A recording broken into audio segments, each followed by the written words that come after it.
Hello everyone, this is Gautami. So today we are going to explore a very heritage and a historical place located in Havni. First we'll be looking into the Ramalingeshwara temple. The Ramalingeshwara complex of temples was built in 10th century AD by a Lombard dynasty and later renovated by the Chola dynasty. The Vijayanagar kings also had a role to play in the construction of temple. When further added the main mandapa, the temple is now declared the National Heritage by the Department of Archaeology Survey of India. The Ramalingeshwara shrine as a Garbhagriha and Antara and Navagraha.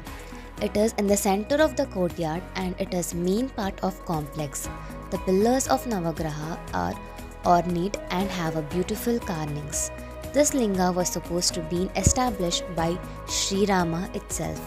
Alongside the linga shrine is a shrine of for Parvati. The same complex also houses idols of Chola king who had built the complex of temples. This shrine is the only one where the daily worship is performed by the priest. The ceiling are the engraving of the Asta Digbantanas or the god of eight directions, and the Nolamba dynasty were staunch is a clear when you come to the temple. One can see the other lingas when you circumambulate the temple. All the temples are pretty much like Shivalinga or Nandi in front of temples and the Ashtadikpalaka on the ceilings. The outer walls have ornate friezes the carving of Ganesha, Krishna, Yakshnas, figure of dancing woman, monkeys, lion and a pig. The gopuras of all temple are built in a Dravidiana style. The temple has a wall around it and resembles a fort. From the back of the temple, you can see the hillock that is called the Valmiki Betta or the Lavakusha Betta or popularly known as Avani Betta. The sizes may differ. For instance, the Bhartakeshwara temple has a large Nandi. In contrast, it is not an ornate as the other temple. There is a shrine for Ramalingeshwara as well as Lord Ganesha in the complex. In addition, there are shrines for Vali and Sugriva and a Navagraha Mantapa. You get to see many different types of sculptures which are been carved on the walls, near the temple pillars and even on the ceilings. However, everyone has its own and different texture and a story behind them. To experience all these heritage historic places, I would recommend you to once visit the Mahalingeshwara temple and see the essence of the heritage around it.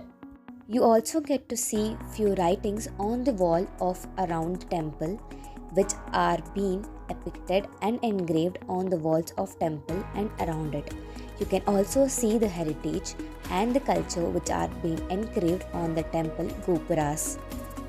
Beside the Ramalingeshwara temple, you get to see a very beautiful Avani Betta. Let us walk into it. Though not a part of original Ramayana, everyone is aware of the second exile that Sita had to undertake when she was pregnant. She is left in Valmiki's ashrama in the forest where she delivers the twin boys Lava and Kusha. Sage Valmiki raises them in the ashrama. Years later, when Lord Rama undertakes the Ashwamedha Yagna, the mighty horse is supposed to have reached Avani where the young boy capture and tie the horse.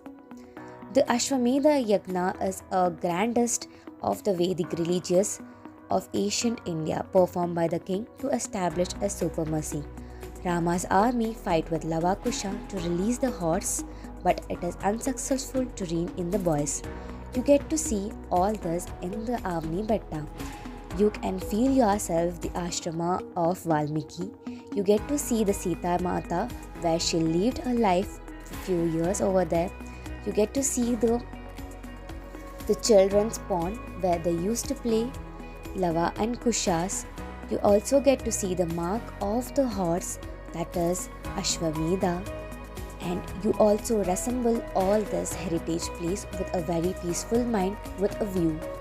After Sita decides that her duties on earth are over, she calls upon her mother Bhumi Devi to take her away, and the place where she is supposed to be enveloped by the earth is where Sita Parvati Vigraham is placed. I would suggest you to visit the place and experience the beautiful moments of her historics.